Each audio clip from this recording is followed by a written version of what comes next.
अवनी अभी भी गोल घूमकर वो सब काम चेक कर रही होती है। आदित्य अवनी के सामने आकर खड़ा हो जाता है, पर अवनी आदित्य पर इतना ध्यान ना देकर वो अपना काम अच्छे से कर रही होती है। आदित्य अवनी को काम में इतना उलझा देखकर आगे बढ़कर उसे अपनी बाहों में उठा लेता है। अवनी आदित्य को एक नज़र देखकर काम कर रहे वर्कर्स को आदित्य की गोद में जाते हुए उन सबको समझा देती है।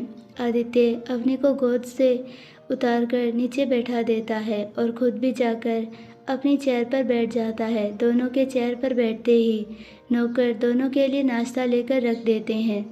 अपनी चेयर पर बैठी हुई वो सब कुछ बता रही होती है। आदित्य अवनी की चेयर अपनी तरफ करके उसे अपने हाथों से नाश्ता करवाने लगता है। अवनी भी बिना कोई विरोध किए अपना मुंह बार बार खोलकर खा लेती है। वहीं आदित्य का ये केयरिंग साइड देखकर सारे वर्कर्स हैरान हो जाते हैं। उन सब ने तो कभी सपने में भी नहीं सोचा था कि वो सब अपने बॉस को कभी इस रूप में भी देख पाएंगे, पर अवनी की वजह से आज आदित्य वो सब कर रहा होता है। आदित्य अवनी के साथ खुद भी नाश्ता करके अवनी को अपनी गोद में ही उठाकर घर से बाहर ले जाता है। अवनी वेला से बाहर आते देखकर आदित्य की तरफ देखती है, जैसे पूछ रही हो बाहर क्या है। आदित्य अवनी को कार में बैठाकर बोला, हम शॉपिंग पर जा रहे हैं। तुम्ही ने तो सबको बोला था कि तुम ही सबके कपड़े पसंद करके लाओगी, तो मैं बस तुम्हें लेकर जा रहा हूँ। आदित्य इतना बोलकर अवनी के पास बैठ जाता है। आदित्य को अपने पास बैठा देखकर अवनी आदित्य के गले लगकर अपनी आंखें बंद करके बैठ जाती है। आदित्य अवनी की पीठ को रब करते हुए बोला, शॉपिंग के बाद तुम कुछ काम नहीं करोगी। अवनी आदित्य की बात सुनकर कुछ नहीं बोलती, वो बस शांति से आदित्य के गले लगे बैठी रहती है। तब तक शॉपिंग मॉल भी आ जाता है। शॉपिंग मॉल आने पर आदित्य अवनी को सबसे पहले कपल स्टोर लेकर जाता है, जहां से वो अवनी रेखा जी और महेंद्र जी के कपड़े लेते हैं। अवनी आदित्य, रेखा जी और महेंद्र जी के कपड़े पहले पसंद कर लेती है। फिर आदित्य अवनी को एक तरफ बैठाकर अवनी के लिए कपड़े ढूंढता है। आदित्य अब तक 10 से 12 तरह के कपड़े अवनी के लिए देख चुका होता है, पर उसे उसमें से कुछ भी पसंद नहीं आता है। अवनी वहाँ शॉप के शीशे वाले डोर से बाहर की शॉप को देख रही होती है। तभी उसकी नज़र एक कपल ड्रेस पर जाती है, जो उसे दादाजी और दादी माँ के लिए बहुत पसंद आती है। वो जल्दी से शॉप से निकलकर उस शॉप पर जाने लगती है कि तभी सामने से आते लड़के से टकरा जाती है। अवनी बिना उस लड़के पर ज़्यादा ध्यान दिए अपने दोनों कान मासूमियत से पकड़कर सॉरी बोलकर वहाँ से चली जाती है। वहीं वो लड़का बस अवनी को देखता ही रह जाता है। तभी पीछे से कोई दूसरा लड़का उस लड़की के कंधे पर हाथ रखकर बोला, कहाँ खो गया सूरज, चलना जल्दी। वो लड़का सूरज जहाँ अवनी गई थी वहाँ देखते हुए बोला, यार सचिन, आज मेरा दिल चोरी हो गया। सचिन सूरज की बात सुनकर हैरानी से बोला, क्या बात है डॉक्टर सूरज बजाज, लगता है आपको इंडिया आकर ही प्यार होना था। सचिन की बात सुनकर सूरज अपने बालों में उंगलियां घुमाते हुए बोला, यार मैं सोचकर थोड़ी ना आया था कि मैं इंडिया में ही प्यार करूंगा। सूरज की बात सुनकर सचिन लड़की के बारे में जानने की कोशिश करते हुए बोला, अच्छा डॉक्टर साहब, ये तो बता दो कि वो लड़की कौन है, कैसी दिखती है और क्या नाम है। सचिन की बात सुनकर सूरज इधर उधर देखकर बोला, ये सब मुझे नहीं पता, वो तो जल्दी में मुझसे गलती से टकरा गई थी। सचिन हैरानी से बोला, फिर तुझे प्यार कैसे हुआ। सूरज जहाँ अवनी गई वहाँ देखते हुए बोला, उसकी मासूमियत पर। तुझे पता है, तब जब उसने मुझे दोनों कान पकड़कर सॉरी बोला, तब वो इतनी मासूम लग रही थी जितनी मासूमियत एक छोटे बच्चे में दिखती है। सूरज का जवाब सुनकर सचिन हंसते हुए बोला, डॉक्टर साहब, फिर आप श्योर तो है कि वो लड़की ही थी। सचिन की बात सुनकर सूरज हैरान होकर सचिन की तरफ देखकर बोला, मतलब क्या है तेरा कि वो लड़की ही थी। सचिन सूरज के कंधे पर हाथ रखकर उसे वहाँ से ले जाते हुए बोला, डॉक्टर साहब, बात यह है कि क्या पता आपने जिस लड़की को देखकर दिल हारा है वो कोई 16 से 17 साल की बच्ची तो नहीं थी। सचिन की कही गई बात सुनकर सूरज चलते चलते रुक जाता है और बोलता है, चलना सचिन, एक बार देख कर आते हैं। सचिन सूरज को गहरी सांस लेने के लिए बोलकर आगे बोलता है, डॉक्टर साहब, आप तो अच्छे दिखते हो और इतनी ऊंची फैमिली से भी हो। अगर उस लड़की ने हम दोनों को देखकर चिल्लाया ना, तो यहाँ आकर कोई ये नहीं पूछेगा कि प्रॉब्लम क्या है। पहले तुझे और मुझे अच्छी तरह से धोएंगे सब, फिर हमसे पूछेंगे कि क्यों हम उस लड़की को छेड़ रहे थे। ये इंडिया है भाई। सचिन सूरज को गहरी सांस लेने के लिए बोलकर आगे बोलता है। सचिन की बात सुनकर सूरज एक बार पीछे मुड़कर देखते हुए अपने आप से बोला, अगर तुम मेरे नसीब में हो ना, तो ज़रूर मेरी और तुम्हारी एक और मुलाकात होगी और मैं उस मुलाकात का इंतज़ार करूँगा मिस मासूमियत। इतना बोलकर वो सचिन के साथ चला जाता है। वहीं आदित्य अवनी के लिए एक बहुत प्यारा ड्रेस पसंद कर उसके पास आता है, पर आदित्य को वहाँ कहीं भी अवनी नहीं दिखती। अवनी को अपने पास ना पाकर आदित्य को एक अनकहा और अनजाना सा डर लगने लगता है। वो शॉपकीपर को सारे कपड़े पैक करने का बोलकर शॉप से बाहर निकलकर अवनी को आसपास देखने लगता है। आसपास देखने पर आदित्य की नज़र अवनी पर जाती है, जो एक शॉप पर से बाहर निकल रही होती है। आदित्य अवनी को अपने सामने देख रही होती है और जल्दी से आकर उसे गले लगा लेता है। अवनी को आदित्य का अचानक से उसे गले लगाना बिल्कुल समझ नहीं आ रहा होता है, पर वो गले लगे हुए आदित्य की तेज़ चलती धड़कनों को बखूबी सुन पा रही होती है। आदित्य अवनी से शिकायत करते हुए बोला, अगर कहीं जाना था तो एक बार बोल देती, ऐसे बिना बताए जाने की क्या ज़रूरत थी। अवनी मासूमियत से बोली, मुझे वो कपल ड्रेस बहुत पसंद आया दादाजी और दादी माँ के लिए, तो वो बस वही लेने गई थी। आदित्य अवनी को कसकर पकड़कर बोला, बताकर भी तो जा सकती थी ना, पता है मैं कितना डर गया था। मैं ऐसा लग रहा था जैसे मैंने तुम्हें खो दिया है। अवनी अपनी आंखों को बड़ी बड़ी कर टिमटिमाते हुए दोनों कान पकड़कर सॉरी बोलती है। आदित्य अवनी को ऐसे देखकर मुस्कुराते हुए उसके माथे पर अपने होठ रख देता है और उसे वहाँ से अपने साथ लंच करने के लिए शॉपिंग मॉल में बने होटल में ले जाता है। वहीं प्रताप हाउस में हॉल में एक कपल आकर बैठा होता है, जिनकी उम्र करीब दादाजी और दादी माँ जितनी ही होती है। एक नौकर उन्हें वहाँ बैठाकर दादी माँ और दादाजी को उनके आने को बताता है। जैसे ही दादी माँ और दादाजी हॉल में उस कपल को देखते हैं तो दोनों के चेहरे पर मुस्कुराहट आ जाती है। वो कपल उठकर दादाजी और दादी माँ के पास आकर बोले, कैसे हो मिस्टर प्रताप और मिसेस प्रताप। उस कपल की बात सुनकर दादाजी भी बोले, हम दोनों तो ठीक है, आप बताओ मिस्टर बजाज और मिसेस बजाज। उनके ऐसा बोलते ही चारों हंसने लगते हैं। असल में जब प्रताप फैमिली अपना बिजनेस बढ़ाने के लिए विदेश गई हुई थी, तब उनकी मुलाकात मिस्टर और मिसेस बजाज से हुई थी। मिस्टर और मिसेस बजाज के बेटा बहू बहुत साल पहले ही कार एक्सीडेंट में स्वर्गलोक को चले गए थे। तब से ही मिस्टर और मिसेस बजाज अपने पोते और पोती के साथ रहते हैं। आप सब मिस्टर बजाज के पोते से पहले ही मिल चुके हो, doctor Suraj Bajaj, world best heart surgeon. वहीं इनकी इकलौती बहन इशिका बजाज, जो एक जानी मानी मॉडल है। दादाजी मिस्टर बजाज से बोले, तू फिर अकेला आ गया, तेरे पोता पोती कहाँ हैं? हम भी तो देखें कितने बड़े हो गए हैं अब दोनों। मिस्टर बजाज जवाब देते हुए बोले, इशू तो अभी नहीं आई है इंडिया, सूरज आया है। पर तुम तो जानते हो आजकल के बच्चे हम बूढ़ों के साथ क्यों घूमेंगे, वो तो अपने हम उम्र लोगों के साथ घूम रहे हैं। दादाजी मुस्कुराते हुए बोले, ये तो एकदम सही कहा, आजकल के बच्चे कहाँ हम लोगों के साथ बैठते हैं। दादी माँ मिसेस बजाज से बोली, वैसे सूरज बेटा कल की पार्टी में आएगा ना हमसे मिलने, या फिर यहाँ नाम के लिए तुम्हारे साथ इंडिया आया है। मिसेस बजाज मुस्कुराते हुए बोले, चिंता मत कर, ज़रूर आएगा कल वो। मैं हूँ ना, तुरंत कॉल करके बुला लूँगी। ऐसे ही चारों दोस्तों की बातें चलती रहती है। रेखा जी मुस्कुराते हुए उन सब के लिए टेबल पर नाश्ता और चाय पानी रख देती है। उन सब के साथ बैठ जाती है। फिर उन सब की बातों का सिलसिला चलने लगता है। वहीं आदित्य और अवनी सारी शॉपिंग करके सामान गाड़ी में रखवाकर वापस प्रताप वेला की तरफ आ जाते हैं।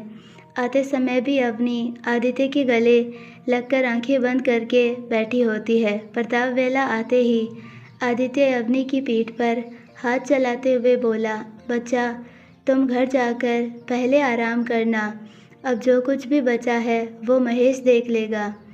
आदित्य की बात सुनकर अवनी मुंह बनाकर बोली, मुझे लगा था आप बोलेंगे बच्चा तुम आराम करो, बाकी सब मैं कर लूँगा। अवनी की बात सुनकर आदित्य अवनी के दोनों गालों को खींचकर बोला, मुझे अभी कुछ ज़रूरी काम है, रात में मिलेंगे। इतना बोलकर उसके बाल ठीक करने लगता है। अवनी आदित्य को देखते हुए बोली, मुझे कुछ बात करनी है आपसे। आदित्य अवनी के चेहरे के भाव देखकर बोला, संजय राठौड़ के बारे में ना। अवनी को आदित्य के ऐसे सवाल बोलने से बिल्कुल हैरानी नहीं होती। वो बस आदित्य को देखते हुए हाँ में अपना सर हिला देती है। आदित्य अवनी के माथे को चूमते हुए बोला, ठीक है, हम रात को बात करते हैं। अवनी आदित्य की बात सुनकर वापस उसके गले लग जाती है। आदित्य अवनी को अपनी गोद में ही कार से बाहर निकाल कर बोला और गार्डन की तरफ जाकर अवनी को नीचे उतार देता है। अवनी आदित्य को देखने लगती है। आदित्य मुस्कुराते हुए अवनी के सर पर हाथ रखकर बैकयार्ड की तरफ जाते हुए बोला, रात में मिलते हैं, ध्यान रखना अपना। आदित्य की ऐसी हरकत देखकर अवनी मुंह बनाकर पहले कार के पास आकर सारा सामान अपने कमरे में रखने को बोलती है। फिर वहां से हॉल की तरफ बढ़ जाती है, जहां पहले से मिस्टर और मिसेस बजाज, दादाजी, दादी माँ और रेखा जी भी बैठे होते हैं। वहीं महेंद्र जी महेश के साथ मिलकर घर की सुरक्षा के बारे में बात कर रहे होते हैं। अवनी हॉल में आते ही काम कर रहे वर्कर्स के साथ बातें करके समझाने लगती है। फिर सबको कुछ देर बैठने का बोलकर दादी माँ के पास आ जाती है। असल में जब अवनी हॉल में आती है तभी उसे मिस्टर बजाज और मिसेस बजाज, दादी माँ, दादाजी और रेखा जी भी देख लेते हैं और अवनी भी उन सबको देखकर मुस्कुराते हुए काम पर वापस लग जाती है। अवनी की खूबसूरती और सबके साथ बात करने का तरीका देखकर मिसेस बजाज बहुत खुश हो जाती है। वो अवनी को देखते हुए दादी माँ से बोली, ये लड़की कौन है? दादी माँ मुस्कुराते हुए बोली, अवनी नाम है इसका, बहुत अच्छी बच्ची है, आदित्य की पर्सनल असिस्टेंट है। दादी माँ की बात सुनकर रेखा जी और दादाजी हैरानी से दादी माँ को देखते हैं। वही मिसेस बजाज की आंखों में एक अलग ही चमक आ जाती है। दादी माँ की बात सुनकर वहीं दादी माँ रेखा जी और दादाजी की हैरानी समझ रही होती है, पर फिर भी मुस्कुराते हुए अवनी को अपने पास बुला लेती है। दादी माँ के बुलाने पर अवनी सब वर्कर्स को भी 2 मिनट रुकने का बोलकर उन सब के पास आ जाती है। अवनी दादी माँ के पास आकर थोड़ा नाराज़गी से बोली, दादी माँ, मैंने बोला था ना आपको कि आप अपने कमरे से बाहर नहीं आएंगी, पर आप तो बाहर आकर हॉल में ही बैठ गई। इतना बोलकर नाराज़गी वाला चेहरा बना लेती है। दादी माँ अवनी के सर पर हाथ रखते हुए बोली, मुझे पता है ये सब अरेंजमेंट मुझे सरप्राइज़ देने के लिए हो रहा है, कल मिले या आज उससे क्या फ़र्क पड़ता है। अगर फ़र्क पड़ता है तो इस बात से जो सरप्राइज़ आपको दे रहा है वो कितने मन से सब कुछ कर रहा है आपके लिए। इतना बोलकर मुस्कुरा देती है। दादी माँ की बात सुनकर अवनी छोटा सा मुंह बनाकर बोली, फिर तो दादी माँ ये सरप्राइज़ मेरी तरफ से हुआ ही नहीं, क्योंकि सारा काम तो ये सब कर रहे हैं, मैंने तो बस इन सबको बताया है। अवनी के ऐसे मायूस देखकर दादी माँ अवनी को समझाते हुए बोली, अच्छा ये बताओ, जब कोई बच्चा कुछ अच्छा काम करता है तो उसका आधे से ज़्यादा श्रेय उसके शिक्षक और माता पिता को जाता है, जानती हो क्यों? क्योंकि वो ही उस बच्चे को वहाँ तक पहुँचाने का रास्ता बताते हैं। ठीक वैसे ही तुमने ही भले आज मेहनत नहीं की हो, पर इन सबको बताया तो तुमने ही है ना।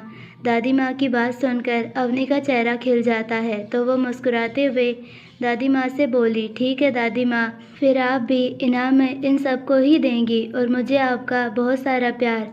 अवनी की बात सुनकर सबके चेहरे की मुस्कुराहट बढ़ जाती है। दादी माँ अवनी की बात मानते हुए बोली, ठीक है, अब पहले इनसे मिलो, ये हमारे विदेश वाले दोस्त हैं, मिस्टर और मिसेस बजाज। अवनी दादी माँ की बात सुनकर दोनों के सामने हाथ जोड़कर नमस्ते करते हुए बोली, नमस्ते सर, नमस्ते मैम बोलकर मुस्कुरा देती है। अवनी का नमस्ते सुनकर मिसेस बजाज बोली, तुम मुझे भी दादी माँ ही बोलो, ये मैम अच्छा नहीं लगता है। उनकी बात सुनकर अवनी सर हाँ में हिलाकर मुस्कुरा देती है। जब अवनी मिस्टर और मिसेस बजाज से बात कर रही होती है तो दादी माँ और दादाजी और रेखा जी के पास आकर बोली, मैं जानती हूँ आप दोनों हैरान होंगे, तब मैंने अवनी को आदित्य की पर्सनल असिस्टेंट बताया था। वो हमने इसीलिए बोला क्योंकि अभी तक हम लोगों ने दोनों की शादी की तारीख नहीं निकाली है और ना ही अभी तक अवनी के परिवार वालों से बात की है।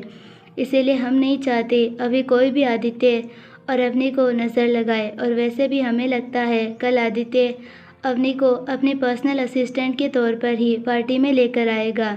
दादी माँ की बात सुनकर रेखा जी और दादाजी भी समझकर मुस्कुरा देते हैं। वहीं अवनी सबसे बात कर रही होती है, तभी कोई नौकर उसके पास आकर कुछ पूछता है, इसीलिए वो सबकी तरफ मुस्कुराते हुए देखकर उन सब के पास से उठकर वापस काम में लग जाती है। वहीं मिसेस बजाज मन ही मन भगवान का धन्यवाद देते हुए मन में बोली, आपका बहुत बहुत शुक्रिया भगवान जी, मेरी दोनों प्रार्थना इतनी जल्दी सुन ली। अवनी सारे अरेंजमेंट्स अच्छे से जल्दी जल्दी करवा देती है। इतने में रात हो जाती है। अवनी सब काम करके बैठी होती है कि रेखा जी अवनी से बोली, चलो अवनी अब तुम भी डिनर करके आराम कर लो, सुबह से अरेंजमेंट में लगी हुई हो। इतना बोलकर वो अवनी के सर पर हाथ रख देती है। अवनी मुस्कुराते हुए बोली, आंटी बस 2 मिनट बैठकर आती हूँ, आप सब खाना खाइए। रेखा जी अवनी के सर पर हाथ फेरकर मुस्कुराते हुए वहाँ से चली जाती है। डाइनिंग टेबल पर सब लोग डिनर करने के लिए बैठ जाते हैं। मिस्टर और मिसेस बजाज कल होने वाली पार्टी के लिए वहीं रुक जाते हैं, इसीलिए इस समय वो भी सबके साथ डाइनिंग टेबल पर बैठकर डिनर करते हैं। आदित्य भी समय पर बैकयार्ड से वापस आकर डाइनिंग टेबल पर बैठ जाता है। सब लोग डाइनिंग टेबल पर बैठे होते हैं पर अवनी वहाँ पर नहीं होती। सारे नौकर सब लोगों के सामने डिनर सर्व करने लगते हैं। तभी अवनी भी थके हुए चेहरे पर छोटी सी मुस्कान लिए वहाँ आकर बैठ जाती है। आदित्य अवनी को एक नज़र अच्छे से देखकर जल्दी से खाना खाकर वहाँ से चला जाता है।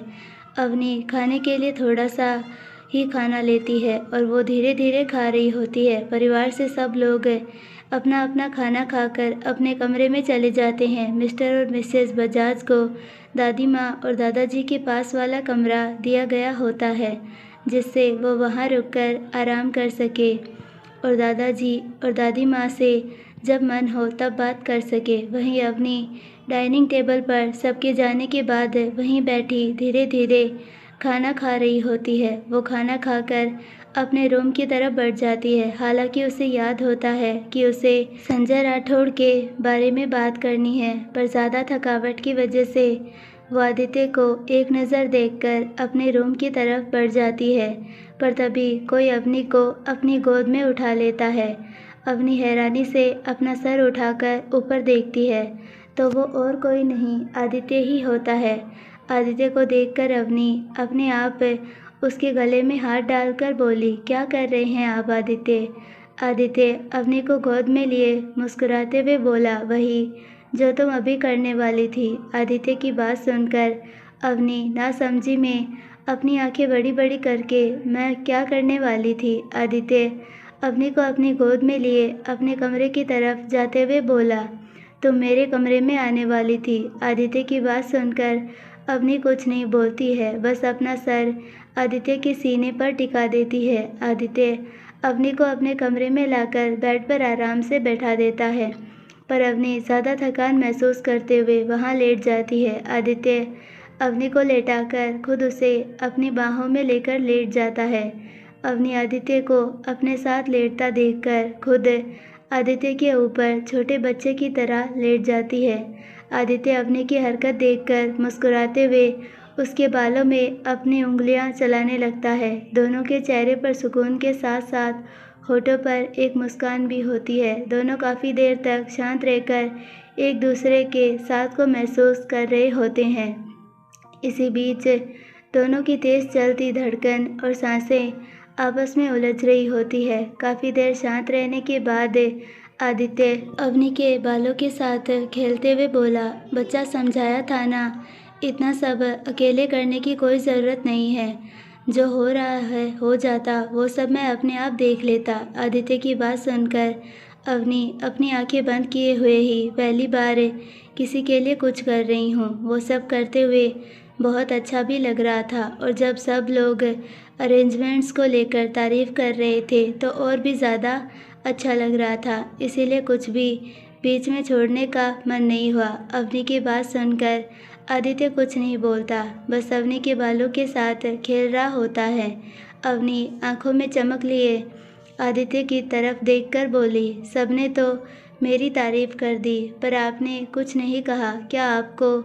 अवनी इतना बोलकर आदित्य को अरेंजमेंट्स पसंद नहीं आई देखने लगती है। आदित्य मुस्कुराते हुए अवनी के माथे को चूम लेता है। अवनी बिना जवाब दे जाने वापस आदित्य के सीने पर सर रख लेती है।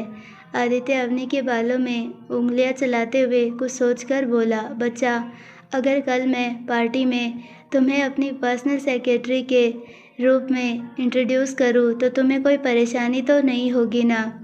आदित्य की बात सुनकर अवनी हैरानी से आदित्य को देखकर आदित्य से ही सवाल करते हुए बोली, मुझे लगा था आप मुझे पार्थ के साथ मल्होत्रा ग्रुप से इंट्रोड्यूस करने को कहेंगे। अवनी की बात सुनकर आदित्य अवनी की नाक खींचकर बोला, जब मुझे तुमने पहले ही बता दिया कि तुम कंपनी पार्थ के नाम करने वाली हो तो मैं तुम्हारे हर फैसले में तुम्हारे साथ हूँ। इतना बोलकर अवनी को देखने लगता है। असल में आदित्य अवनी को मुश्किल में ना डालने के लिए उसको कल सबके सामने अपनी पर्सनल सेक्रेटरी की तरह इंट्रोड्यूस करने का सोचता है, जिससे आदित्य के जितने भी दुश्मन हैं वो अवनी को कभी अपना टारगेट ना बनाए। अवनी आदित्य को अपनी तरफ देखता ना पाकर बिना बात घुमाए बोली, संजय राठौड़ मुझसे शादी करना चाहता था, मतलब करना चाहता है। उस टाइम पापा ने मुझे सेफ रखने के लिए पार्थ के साथ मुझे अपने से दूर यहाँ भेज दिया था। आदित्य की आंखों में देखकर बोली, क्या कल तुम उसका सामना करने से डर रही हो? आदित्य की बात सुनकर अवनी मुस्कुराते हुए बोली, डर? वो भी तब जब मुझे पता है कि आप मेरे साथ हैं। बिल्कुल नहीं, पर समझ नहीं आ रहा कल कैसे मैं पार्थ को सब सच बताकर फेस करूंगी। आदित्य अवनी के माथे पर किस करके बोला, तुम चिंता मत करो, मैं हूँ ना तुम्हारे साथ, सब कुछ मैं हैंडल कर लूँगा। आदित्य की बात सुनकर अवनी बेफिक्र होकर आदित्य के सीने पर सर रखकर आंखें बंद करके सो जाती है। वहीं आदित्य अवनी के सोने को कई देर तक सीलिंग को निहारता रहता है, जैसे किसी बहुत बड़ी सोच में डूबा हो। फिर वो भी सो जाता है। वहीं दादाजी और दादी माँ के फ़ोन पर सही 12 बजे एक मैसेज आता है। मैसेज देखकर दोनों एक दूसरे को देखते हैं। दादी माँ मैसेज देखकर बोली, हमने जो सोचा था अब वो कैसे होगा? दादाजी मैसेज देखते हुए बोले, कोई बात नहीं, हम अगले दिन सबको साथ बैठाकर ये बात सबके सामने ही रख देंगे। दादी माँ दादाजी और कुछ बातें कर सो जाते हैं। असल में वो मैसेज आदित्य ने ही दादाजी और दादी माँ को भेजा होता है। आदित्य दादाजी और दादी माँ को हर सालगिरह पर ठीक 12 बजे गिफ्ट देता था, पर इस बार वो मैसेज में उन्होंने सालगिरह विश करके पार्टी के बाद गिफ्ट देने का बोलता है। वहीं दादाजी और दादी माँ आदित्य की आदत जानकर अपनी सालगिरह पर आदित्य से पार्टी ख़त्म होने पर आदित्य और अवनी की शादी का गिफ्ट मांगने का प्लान सोचकर बैठे होते हैं, पर आदित्य का मैसेज पढ़कर दोनों अगले दिन इस बारे में बात करने का सोचकर सो जाते हैं। कल होने वाली पार्टी के लिए सब लोगों ने कुछ न कुछ सोचा होता है। जहां पार्थ अवनी को मल्होत्रा ग्रुप से और अपने रिश्ते के बारे में बताने वाला होता है, वहीं अवनी पार्थ को मल्होत्रा ग्रुप्स पर अपने शेयर पार्थ के नाम करने के बारे में बताने वाली होती है। और वहीं प्रिया जी प्रताप फैमिली के सामने आए ना आने की कश्मकश में होती है। जहां संजय राठौड़ आदित्य से दुश्मनी निकालने के लिए पार्टी में आ रहा होता है, वहीं क्या होगा जब वो अवनी को, उस लड़की को आदित्य के साथ देखेगा जिससे वो पागलों की तरह ढूंढ रहा है, उसे पार्टी में देखेगा। क्या लगता है डॉक्टर सूरज पार्टी में आएंगे और अगर उन्होंने अवनी मिस मासूमियत को देख लिया तो क्या वो सच में अवनी को यानी मिस मासूमियत को उनकी ज़िंदगी बन जाएगी, उनका नसीब भी। और क्या आदित्य पार्टी में होने वाली अपने खिलाफ हर साजिश को मात दे पाएगा? क्या वो अपने परिवार वालों के साथ अपनी अवनी को भी सुरक्षित रख पाएगा? आई होप आपको ये पार्ट पसंद आया होगा। अगर पसंद आया है तो प्लीज़ वीडियो को लाइक, शेयर और चैनल को सब्सक्राइब ज़रूर कीजिए और बेल आइकन नोटिफिकेशन को ऑल पर सेलेक्ट कर दीजिए ताकि हमारी सारी वीडियोस की नोटिफिकेशंस आपको मिलती रहे। मिलते हैं नेक्स्ट पार्ट में, तब तक के लिए बाय, धन्यवाद। और अगर आप चैनल पर नए हो तो प्लीज़ चैनल को सब्सक्राइब कर लीजिए।